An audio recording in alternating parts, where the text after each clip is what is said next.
എല്ലാവർക്കും നമസ്കാരം. ഹാർട്ട്ഫുൾനെസ് മലയാളം ചാനലിൻ്റെ ഈ ലൈവ് പ്രോഗ്രാമിലേക്ക് എല്ലാവരെയും സ്വാഗതം ചെയ്യുന്നു. ഈ പ്രോഗ്രാമിൽ നമ്മൾ ചർച്ച ചെയ്യുന്ന വിഷയം എല്ലാവർക്കും ഉപകാരപ്പെടുന്നു എന്നറിയുന്നതിൽ പ്രത്യേകം നന്ദി അറിയിക്കുന്നു. നമ്മുടെ ഹാർട്ട്ഫുൾനെസ്സിൻ്റെ ഗ്ലോബൽ ഗൈഡ് നമ്മളെല്ലാവരും സ്നേഹപുരസ്സരം ദാജി എന്ന് വിളിക്കുന്ന ശ്രീ കമലേഷ് ഡി പട്ടേലാണ്.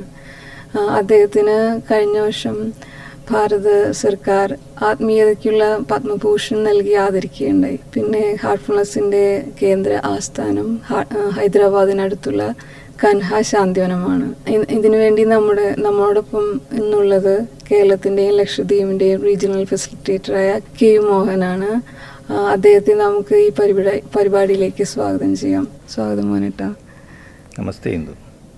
നമ്മുടെ ഈ പ്രോഗ്രാമിൽ 2 സംഗതികളാണുള്ളത്. അതായത് ആദ്യം ഒരു ചോദ്യോത്തര പരിപാടിയും അതിനുശേഷം ലൈവായി ഒരു സത്സംഗവും അതിനുശേഷം നമ്മൾ 9 മണിക്ക് സാർവലൗകിക പ്രാർത്ഥനയും ചെയ്യുന്നതായിരിക്കും. അപ്പം നമ്മൾ ആദ്യം ഒരു സെൻറ്ററിങ് ചെയ്തതിന് ശേഷം ചോദ്യോത്തര പരിപാടിയിലേക്ക് കിടക്കാം. മോനേട്ടാ. ഓക്കെ, അപ്പോൾ നമുക്ക് സെൻറ്ററിങ് ചെയ്യാം. കണ്ണുകൾ മൃദുവായി അടയ്ക്കുക. നമ്മുടെ ഹൃദയത്തിലുള്ള ദിവ്യ സാന്നിധ്യവുമായി സ്നേഹപൂർവം നമുക്ക് കണക്റ്റ് ചെയ്യാം. ഇനി ഈ ഒത്തുചേരലിൽ പങ്കെടുക്കുന്ന എല്ലാവരുടെയും ഹൃദയത്തിലുള്ള ദിവ്യ സാന്നിധ്യവുമായി സ്നേഹപൂർവം നമുക്ക് കണക്റ്റ് ചെയ്യാം.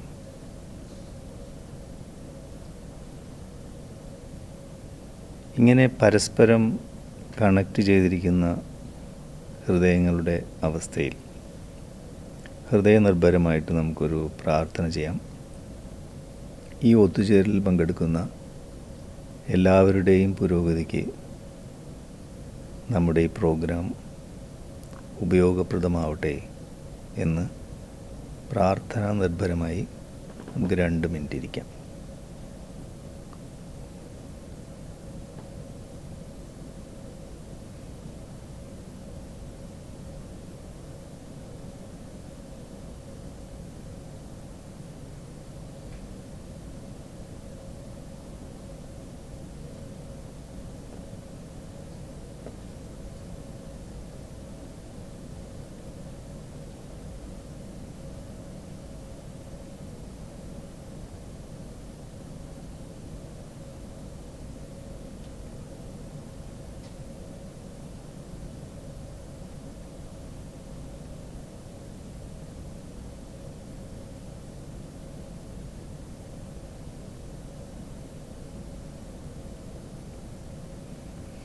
ഓക്കെ, അപ്പോൾ ചോദ്യത്തിലേക്ക് കിടക്കാം. നമ്മൾ കഴിഞ്ഞ ആഴ്ച ഹാർട്ട്ഫുൾനെസ്സിൻ്റെ ആസ്ഥാനമായ കൻഹ ശാന്തിവനത്തിലൊരു ഇൻ്റർനാഷണൽ യൂത്ത് പ്രോഗ്രാം സംഘടിപ്പിക്കുകയുണ്ടായിരുന്നല്ലോ. അപ്പോൾ അതിൻ്റെ പ്രധാന വിഷയം റൈസിങ് വിത്ത് കൈൻഡ്നെസ് എന്നായിരുന്നല്ലോ. അപ്പോൾ ഈ അനുകമ്പ, ദയ, പിന്നെ കരുണ എന്നുള്ള ഗുണങ്ങൾ നമ്മൾ യുവാക്കളിൽ ഉദ്ദേശിച്ചു ആണ് നമ്മൾ ആ ഒരു ടൈറ്റിൽ കൊടുത്തിട്ടുള്ളത്. ഈ ഗുണങ്ങളൊക്കെ നമുക്ക് പൊതുവെ നോക്കിയാൽ അത്രയ്ക്ക് അങ്ങോട്ട് ഇത്തിരി റെയറായിട്ടുള്ള ഗുണങ്ങളാണ്. നമ്മളധികം പ്രാവർത്തികമാക്കാൻ കുറച്ച് ഭയപ്പെടുത്തുന്നതുമായ അങ്ങനെ തോന്നും ചിലപ്പോൾ നമുക്ക്. അങ്ങനത്തെ ഗുണങ്ങളാണല്ലോ. അപ്പോൾ ഒപ്പം ഈ നമ്മുടെ ഹ്യൂമൻ പർപ്പസ് അല്ലെങ്കിൽ ജീവിത ലക്ഷ്യം, പിന്നെ ധ്യാനം, ഇതെല്ലാം എങ്ങനെയാണ് കണക്ട് ചെയ്തിട്ടുള്ളത്? ദയയും അനുകമ്പയും പിന്നെ ധ്യാനവും നമ്മുടെ ജീവിത ലക്ഷ്യം എല്ലാം ഒന്ന് ബന്ധപ്പെടുത്തി ഒന്ന് സംസാരിക്കാമോ ഞങ്ങളോട്? എല്ലാ പ്രിയപ്പെട്ട സഹോദരി സഹോദരന്മാർക്കും എൻ്റെ വിനീതമായ നമസ്കാരം. ഇന്ന് ചോദ്യം ഇതാണ്: അനുകമ്പ, ദയ, കരുണ, പിന്നെ മെഡിറ്റേഷൻ, ജീവിത ലക്ഷ്യം അല്ലെങ്കിൽ ജീവിതത്തിൻ്റെ പരിപൂർണത, ഇത് തമ്മിൽ എങ്ങനെ പരസ്പരം ബന്ധപ്പെട്ടിരിക്കുന്നു എന്നാണ് ചോദ്യം. ഇത് കുറച്ച് ഡീപ്പായിട്ടുള്ള ഒരു സബ്ജക്റ്റാണ്. നമ്മുടെ ഹാർട്ട്ഫുൾനെസ് മാസ്റ്റേഴ്സിനെ ശ്രദ്ധിച്ചു കഴിഞ്ഞാൽ, പ്രത്യേകിച്ച് അവരെ കണ്ണിൽ നോക്കിക്കഴിഞ്ഞാൽ ആ കണ്ണ് എപ്പോഴും ഇങ്ങനെ കുറച്ച് നനഞ്ഞിരിക്കും. അത് സർവ്വജീവജാലങ്ങളോടുള്ള കരുണ, ദയ, അനുകമ്പ, സ്നേഹം, അതാണ് കാണിക്കുന്നത്. ദാജിയൊക്കെ നോക്കിക്കഴിഞ്ഞാൽ ചിലപ്പോൾ ഇപ്പോൾ കണ്ണീരിങ്ങനെ ഇറ്റിറ്റ് വീഴുമെന്ന് നമുക്ക് തോന്നും. ഇനി ഭാരതത്തിലുടനീളം നമ്മൾ സഞ്ചരിച്ച് കഴിഞ്ഞാൽ ഇഷ്ടംപോലെ സന്യാസികളെ കാണാൻ കഴിയും. പക്ഷെ അവർ കണ്ണുകളിലേക്ക് നോക്കിക്കഴിഞ്ഞാൽ ഒരു ഡ്രൈ മെറ്റാലിക് ഐസ് നമുക്ക് കാണാൻ കഴിയുക. വളരെ അപൂർവമായിട്ട് ഇങ്ങനെ ഒരു വെറ്റ് ഐസ് കാണാൻ പറ്റുള്ളൂ. ബാബുജി മഹാരാജ് പറയാറുണ്ട്, ഒരു യോഗിയുടെ കണ്ണ് എപ്പോഴും നനഞ്ഞിരിക്കും. ഹൃദയം അലിയുമ്പോഴാണ് കണ്ണ് നനയുക. അതായത് ഈ പ്രപഞ്ചത്തിലെ സർവ്വചരാചരങ്ങളോടുള്ള അനുകമ്പ, ദയ, കരുണ, സ്നേഹം, ഇതൊരു യോഗിയുടെ മുഖമുദ്രയാണ്. അപ്പോൾ ബാബുജി മഹാരാജ് ഹാർട്ട്ഫുള്ളായിട്ട് ജീവിക്കുന്നതിന് 10 നിർദ്ദേശങ്ങൾ തന്നിട്ടില്ലേ? അതിൽ 9ാമത്തെ നിർദ്ദേശം നോക്കിയിട്ടുണ്ടാവും. മറ്റുള്ളവരിൽ ഭക്തി, സ്നേഹഭാവങ്ങൾ ഉണർത്തത്തക്ക വിധം നമ്മുടെ ജീവിതം രൂപപ്പെടുത്തുക എന്നാണ്. അതായത് യോഗി എന്ന് പറഞ്ഞാൽ എന്താണ്? യോഗയിലുള്ളതാണ്. ശരീരം, മനസ്സും ഹൃദയവും തമ്മിൽ ബന്ധപ്പെട്ടിരിക്കണമെന്നർത്ഥം. അപ്പം കണക്റ്റഡ്നെസ് ആണ് കാണിക്കുന്നത്. ഭക്തി എന്ന് പറഞ്ഞാൽ എന്താ? കണക്റ്റഡ്നെസ് എന്നാണ്. അപ്പം അങ്ങനെയാണ് യോഗി, അതിന് യോഗ്യൻ, അതില്ലാത്ത ആൾ അയോഗ്യൻ, അങ്ങനെയുള്ള വാക്കുകളൊക്കെ വരുന്നത് അങ്ങനെയാണ്. അപ്പോൾ അങ്ങനെയുള്ള ഒരാളെ നമ്മൾ കാണുമ്പോൾ, പ്രത്യേകിച്ച് ഹാർട്ട്ഫുൾനെസ് മാസ്റ്റേഴ്സ് നോക്കിക്കഴിഞ്ഞാൽ, മറ്റുള്ളവരിൽ ഭക്തിയും സ്നേഹവും താൽക്കാലികമായിട്ടെങ്കിലും ഉണരുന്ന ഒരു പ്രതീതി ഉണ്ടാവും. അപ്പോൾ അതായത് ഒരു യോഗി അല്ലെങ്കിൽ ശരീരവും മനസ്സും ഹൃദയവും കൂടി ബന്ധപ്പെട്ടിരിക്കുന്ന യോഗി എന്ന് പറഞ്ഞാൽ ഭക്തൻ എന്ന് പറഞ്ഞാൽ ഏകദേശം ഒരേ അർത്ഥമാണ്. രണ്ടും കണക്റ്റഡ്നെസ് എന്നാണ് അർത്ഥം. ആ ആളുടെ ഹൃദയവും നനഞ്ഞിരിക്കുന്ന കണ്ണുകളും കാണിക്കുന്നതാണ് പ്രപഞ്ചത്തിലെ സർവ്വജീവജാലങ്ങളോടുള്ള കരുണ, ദയ, അനുകമ്പ, സ്നേഹമാണ്. അപ്പം ഇതൊരു സ്വാഭാവികമായിട്ടും ഒരു യോഗിയുടെ ഗുണവിശേഷമാണ്. അത് പ്രകടമാവേണ്ടതാണ് സ്വാഭാവികമായിട്ടുള്ളത്. ഇനി നമ്മുടെ ധർമ്മം, ഇതിനോട് കണക്റ്റഡ് വിഷയം. എന്താ കാരണം എന്ന് വെച്ചാൽ മഹാഭാരതം ഈ ധർമ്മത്തിനെ നാരിഴ കീറി പരിശോധിക്കുന്ന ഒരു ഗ്രന്ഥമാണ്. പല സന്ദർഭങ്ങളിലും ധർമ്മം ഏതാണ് അധർമ്മം ഏതാണെന്നുള്ള തിരിച്ചറിയാൻ പറ്റാത്ത സാഹചര്യത്തിൽ ധർമ്മിഷ്ഠന്മാരായിട്ടുള്ള ആൾക്കാർ പോലും ധർമ്മസങ്കടത്തിൽപ്പെടുന്ന സാഹചര്യങ്ങൾ കാണാൻ പറ്റുന്നു. ഏറ്റവും പ്രകടമായ ഉദാഹരണം പാഞ്ചാലി വസ്ത്രാക്ഷേപ സമയത്താണ്. ഈ ചൂതുകളി തുടങ്ങുമ്പോൾ അതിൻ്റെ നിയമങ്ങളൊക്കെ ഉണ്ടാക്കിയത് ഭീഷ്മാചാര്യരാണ്. 2 പക്ഷം അത് സമ്മതിച്ചു. അത് കഴിഞ്ഞ് ആ നിയമങ്ങളൊക്കെ പാലിച്ചുകൊണ്ട് തന്നെയാണ് അവർ കളിച്ചത്. അത് കഴിഞ്ഞ് കളി അവസാനിച്ചു, പാഞ്ചാലിയെ പണയം വെച്ചു, പാഞ്ചാലി ദാസി. അപ്പോൾ ധാർമ്മികമായിട്ട് തന്നെ പാഞ്ചാലി ദുര്യോധന അവകാശപ്പെട്ടതാണെന്നുള്ള നിലയ്ക്കാണ് ദാസിയെ വസ്ത്രാക്ഷേപം ചെയ്യാൻ വേണ്ടി ദുര്യോധനൻ ശ്രമിക്കുന്നത്. അപ്പോൾ ഈ ധാർമ്മികരായിട്ടുള്ള ആൾക്കാരൊക്കെ അവിടെ ഇരിക്കുക, ആരും ഒന്നും വേണ്ടിയില്ല. അവർ ഭർത്താക്കന്മാർ വരെ അങ്ങനെ ഇരുന്നു. ധർമ്മപുത്രർ, ധർമ്മത്തിൻ്റെ ഏറ്റവും ഉന്നതമായിട്ടുള്ള അവസ്ഥയിലുള്ള ആൾ പോലും അദ്ദേഹം ഒന്നും സംസാരിച്ചില്ല. അത് ധർമ്മമാണോ അധർമ്മ എന്നുള്ള സംഘത്തിൽ ഒരു ധർമ്മസങ്കടം വന്നു വരും. അപ്പോൾ ആ സന്ദർഭത്തിൽ അവിടെ ധർമ്മത്തിനെ കുറിച്ച് യാതൊരു സംശയമില്ലാത്ത 2 ആൾക്കാരെ ഉണ്ടായിരുന്നുള്ളൂ. ഒന്ന് ഈ എല്ലാ ബുദ്ധിമുട്ടുകളും സഹിക്കേണ്ടി വന്ന പാഞ്ചാലി, മറ്റൊന്ന് നമുക്കറിയാം ശ്രീകൃഷ്ണൻ. ഇവർക്ക് മാത്രമേ ഇതിൽ യാതൊരു ആശയക്കുഴപ്പമില്ല. അതുകൊണ്ടാണ് എന്തുണ്ടായത്? പാഞ്ചാലിയെ വസ്ത്രാക്ഷേപം ചെയ്യാൻ ഭഗവാൻ സമ്മതിച്ചില്ല. എല്ലാം കഴിഞ്ഞപ്പോൾ എന്തുണ്ടായി? പാഞ്ചാലിക്കൊന്നും സംഭവിച്ചില്ല. പക്ഷേ ഈ സദസ്സിലുള്ളവർ മുഴുവൻ വിവസ്ത്രരായി. ഭഗവാന്റെ സാന്നിധ്യം കൊടുങ്കാറ്റായിട്ട് പ്രകടമായപ്പോൾ ഇവരുടെ കിരീടവും ആഭരണങ്ങളൊക്കെ തെറിച്ചുപോയി. അവർ വിവസ്ത്രരായി. അപ്പം അതിനുശേഷം ഈ സംഗതിയെക്കുറിച്ച് ചർച്ച ചെയ്യുമ്പോൾ ഭഗവാൻ ശ്രീകൃഷ്ണൻ പറയണമെന്ന് വെച്ചാൽ ധർമ്മവൃക്ഷത്തിൻ്റെ തായ് വേര്, ഏറ്റവും അടിയിലേക്കുള്ള വേര് എന്ന് പറയുന്നത് കരുണയാണ്. അത് ഇവർക്കൊന്നും മനസ്സിലായിട്ടില്ല. ഇവരൊക്കെ ധാർമ്മികമായിട്ട് നിയമങ്ങളെ ആലോചിച്ചുകൊണ്ടിരിക്കുകയാണ്. അപ്പോൾ ഈ ഒരു സാഹചര്യത്തിൽ ഏറ്റവും കഷ്ടപ്പാട് അനുഭവിക്കുന്ന ആൾ ആരാണ്? ഇവിടെ പാഞ്ചാലിയാണ്. അപ്പോൾ ആ ആളോടുള്ള കരുണയാണ് അവിടെ ധർമ്മം എന്ന് പറയുന്നത്. അതിൽ യാതൊരു ആശയക്കുഴപ്പമില്ല. അപ്പോൾ ധർമ്മവൃക്ഷത്തിൻ്റെ നാരായ വേര് കരുണയാണ്. അപ്പോൾ കരുണ, ദയ, അനുകമ്പ എന്നൊക്കെ പ്രകടമാക്കുക ധർമ്മം എന്ന് പറയുന്നത് എന്താ? നിലനിൽപ്പ് എന്നാണ്. ഈ ഗുണവിശേഷങ്ങൾ പ്രകടമാക്കുമ്പോൾ നമ്മൾ ധാർമ്മികരെന്നർത്ഥം. അത് നമ്മുടെ നിലനിൽപ്പും പ്രപഞ്ചത്തിൻ്റെ നിലനിൽപ്പും വളരെ ഭദ്രമാണെന്നർത്ഥം. അപ്പോൾ ഇതാണ് അതിൻ്റെ ധർമ്മവുമായിട്ടുള്ളൊരു കണക്ഷൻ. ഇനി ദാജി അതിനെ വേറൊരു രീതിയിൽ മനോഹരമായിട്ട് പറയും. അദ്ദേഹം പറയുന്നത് വെച്ചാൽ, നമ്മുടെ ജീവിതം നമ്മൾ നിരീക്ഷിച്ച് നോക്കുക. നമ്മുടെ ജീവിതത്തിൽ അനുകമ്പ, ദയ, കരുണ ഇങ്ങനെയുള്ള സാഹചര്യങ്ങൾ, മറ്റുള്ളവരിൽ നിന്ന് നമ്മൾ അനുഭവിച്ച സാഹചര്യങ്ങൾ ആലോചിച്ചു നോക്കുക. ആദ്യമായിട്ട് നമ്മുടെ അമ്മ, പിന്നെ അച്ഛൻ, സഹോദരന്മാർ, സഹോദരിമാർ, കുടുംബം, മറ്റു പല ആളുകളിൽ നിന്നും പല സാഹചര്യത്തിലും നമ്മൾ അനുകമ്പയും ദയയും കരുണയൊക്കെ അനുഭവിച്ചിട്ടുണ്ട്. അതിൻ്റെ അസാന്നിധ്യത്തിൽ നമ്മുടെ ജീവിതം എന്തായിരിക്കും? അല്ലേ? ആലോചിച്ച് നോക്കാൻ പറ്റും നമുക്ക്. അപ്പോൾ മറ്റുള്ളവരുടെ ജീവിതത്തിൽ നമ്മുടെ റോൾ എന്താണ്? നമ്മുടെ അനുകമ്പയും ദയയും കരുണയും എന്തായിരിക്കും? ഇതേപോലെ തന്നെയല്ലേ?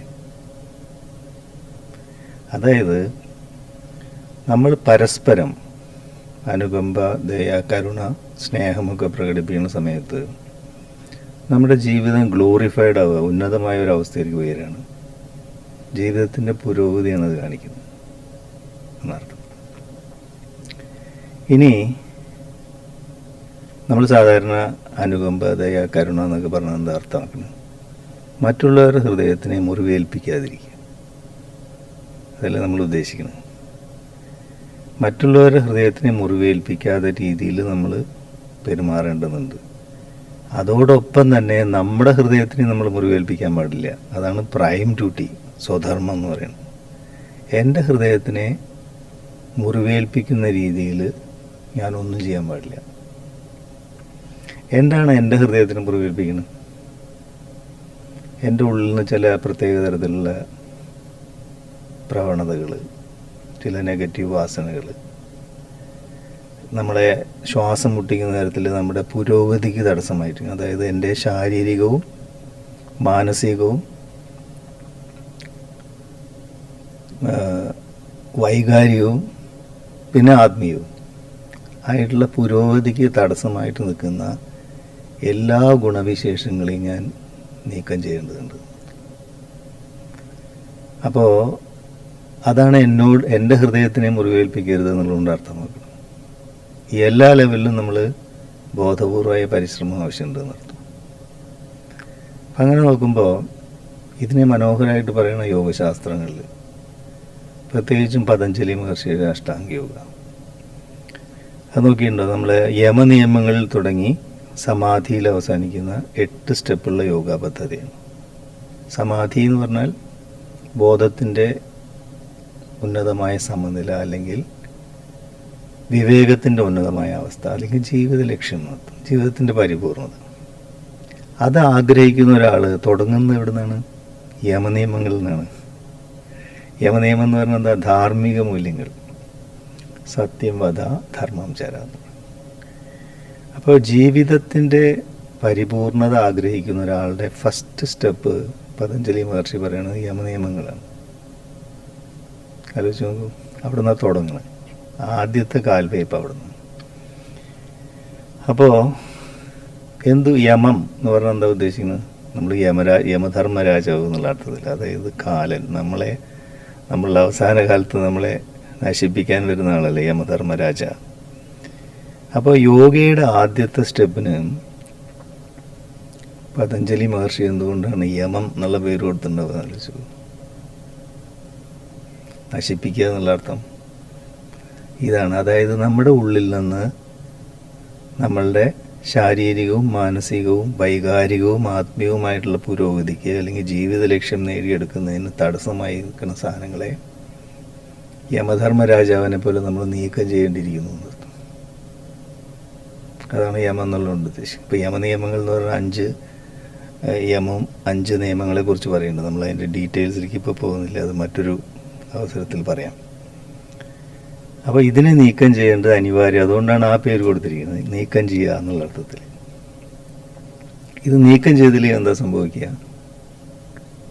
ഇത് നമ്മുടെ ഉള്ളിൽ വളരും. ഇപ്പോൾ കൃഷി സ്ഥലത്ത് കളകൾ വളരുന്ന പോലെ പല സ്ഥലത്തും നെൽകൃഷിയൊക്കെ നടത്തുമ്പോൾ നോക്കിയിട്ടുണ്ടാവും. ഈ കളകളും അതിൻ്റെ കൃഷിയുടെ ഒപ്പം തന്നെ വളരും. അപ്പോൾ ചില സമയത്ത് കളകൾ കൂടുതൽ വളർന്ന് കൃഷി എന്താണോ യഥാർത്ഥത്തിൽ നമ്മൾ കൃഷി ചെയ്ത് അവിടെ ഒന്നും ഉണ്ടാവില്ല, അതിനെ ഓവർടേക്ക് ചെയ്യും കളകൾ. അതുപോലെ ഈ വസ്തുതകളെ, നമ്മളെ ഉള്ളിൽ നിന്ന് ശ്വാസം മുട്ടിക്കുന്ന പുരോഗതിക്ക് തടസ്സമായിട്ടുള്ള ഈ വസ്തുതകളെ നമ്മൾ നീക്കം ചെയ്തില്ലെങ്കിൽ അത് നമ്മുടെ ജീവിതത്തിൻ്റെ പ്രധാന ഉദ്ദേശത്തിനെ വിഫലമാക്കി കളയും. അതായത് ജീവിതത്തിൻ്റെ ഉദ്ദേശം, ജീവിത ലക്ഷ്യം, അതിനെ തകിടം മറിക്കും. ഇനി നിയമം എന്ന് പറഞ്ഞാൽ എന്താ?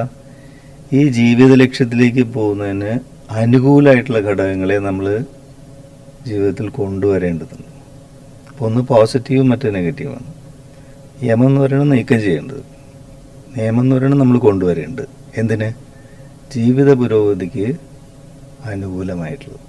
പ്രതികൂലമായിട്ടുള്ളതിനെ നീക്കം ചെയ്യുക, അനുകൂലമായിട്ടുള്ളതിനെ കൊണ്ടുവരിക.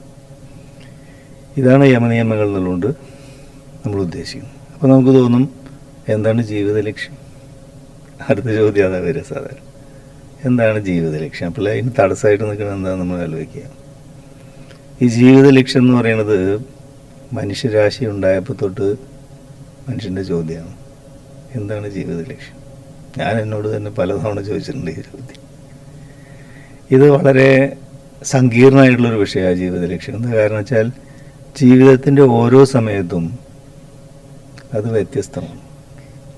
ഉദാഹരണത്തിന് നമ്മൾ കുട്ടികളായിരിക്കുമ്പോൾ എന്താണ് ജീവിത ലക്ഷ്യം? കളിപ്പാട്ടങ്ങൾ വെച്ച് കളിക്കലാണ്, അല്ലേ? കുറച്ചും കൂടി മുതിർന്ന കുട്ടികളാണെങ്കിലോ കളിപ്പാട്ടം വിട്ട് കളികൾ ശ്രദ്ധിക്കുക, അതായത് ഫുട്ബോൾ, ബാസ്കറ്റ് ബോൾ, ക്രിക്കറ്റ്, അങ്ങനെയൊക്കെ.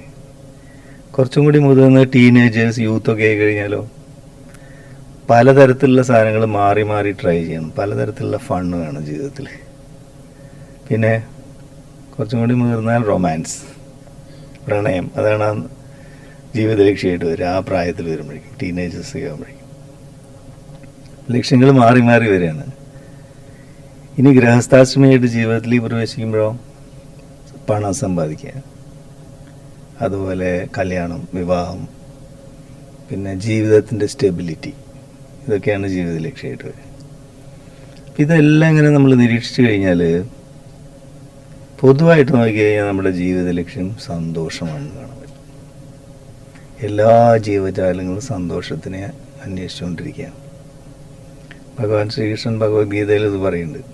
ഇപ്പോൾ യുദ്ധം തുടങ്ങുന്ന സമയത്ത് അർജുനൻ്റെ സാരഥിയിൽ അദ്ദേഹം, അർജുനൻ വളരെ കോൺഫിഡൻ്റ് ആയിട്ടാണ് ഈ രഥം, ഡ്രൈവർ മാധവൻ ഈ രഥം സേനയുടെ നടുക്കിൽ കൊണ്ട് നിർത്തുകയെന്ന് പറയും. ഡ്രൈവർ മാധവൻ എന്നാണ് വിളിക്കുന്നത് ഭഗവാനെ. സേനയുടെ നടുക്കിൽ കൊണ്ട് നിർത്തി നോക്കി, ഈ കൗരവരുടെ സേന ഞാനൊന്ന് കാണട്ടെ എന്ന്. ഇതെല്ലാം അഹങ്കാരത്തിലാണ് അദ്ദേഹം ഉള്ളത്. അപ്പോഴാണ് ആദ്യം തന്നെ മുന്നിൽ നിൽക്കുന്ന ഭീഷ്മ പിതാമഹൻ, ദ്രോണാചാര്യർ, ഗുരു, അച്ഛൻ്റെ സ്ഥാനത്തുള്ളവർ, അമ്മാവന്മാരുടെ സ്ഥാനത്തുള്ളവർ, സഹോദരന്മാരുടെ സ്ഥാനത്തുള്ളവർ, സഹോദരിയുടെ ഭർത്താവിൻ്റെ സ്ഥാനത്തുള്ളവർ, സുഹൃത്തുക്കൾ, ഇങ്ങനെയുള്ള ആൾക്കാർ നിൽക്കണം. ഇത് കണ്ടോടുകൂടി അർജുനന് വിഷാദം ബാധിച്ചു. അർജുന വിഷാദയോഗം എന്നാണ് ആദ്യത്തെ ചാപ്റ്റർ. വിഷാദയോഗം എന്നുണ്ടെന്ന് വെച്ചാൽ വിഷാദത്തിൽ നിന്ന് യോഗം സംഭവിച്ചു എന്നാണ്. അപ്പോൾ വിഷാദവും അവിടെ യോഗമായിട്ട് മാറുന്നുണ്ട്. യോഗം എന്ന് വെച്ചാൽ വിഷാദത്തിലുള്ള അർജുനൻ ഭഗവാനായിട്ട് യോജിച്ചപ്പോൾ അതന്നെ വിഷാദം യോഗമായിട്ട് മാറി നിർത്തും. അപ്പോൾ അർജുനൻ ആകെ തളർന്നുപോയി.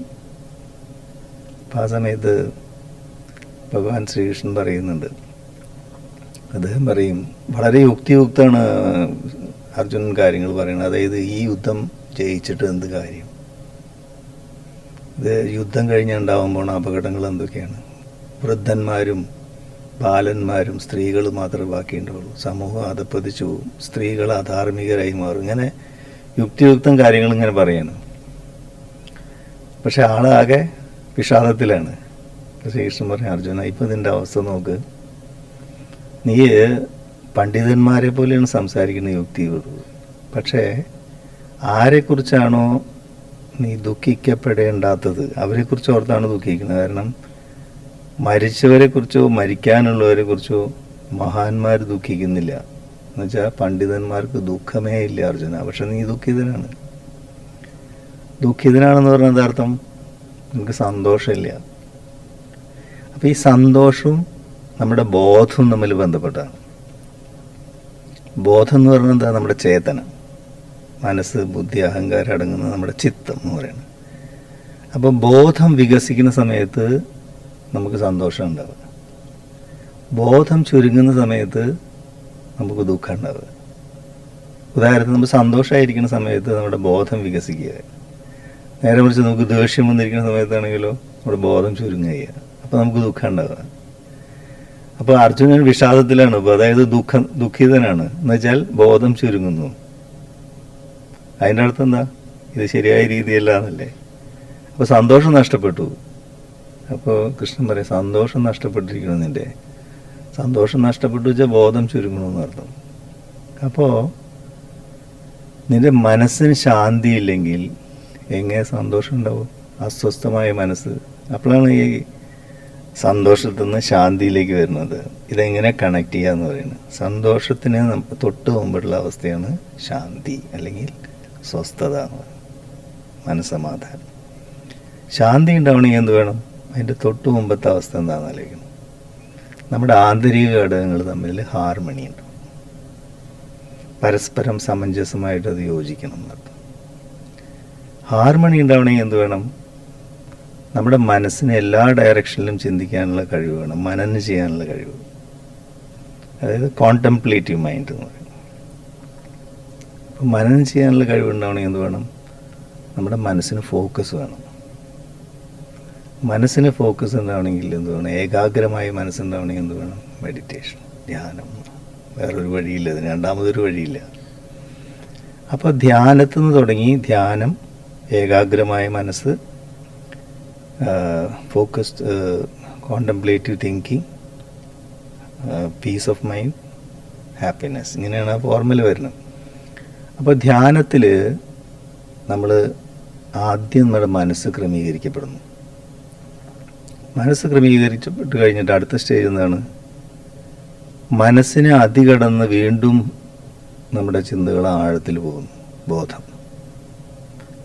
മനസ്സിനെ അതികടക്കുന്ന അവസ്ഥയെ ബുദ്ധിസ്റ്റ് ഫിലോസഫിയിൽ അതിനെ നോ മൈൻഡ് എന്ന് പറയും, അതായത് ശൂന്യവാദം. അതുകൊണ്ട് ബുദ്ധിസ്റ്റ് ഫിലോസഫിനെ ശൂന്യവാദം എന്ന് പറയും. അതായത് മനസ്സിനെ അതികടന്ന് പോകുന്നു ധ്യാനത്തിൽ.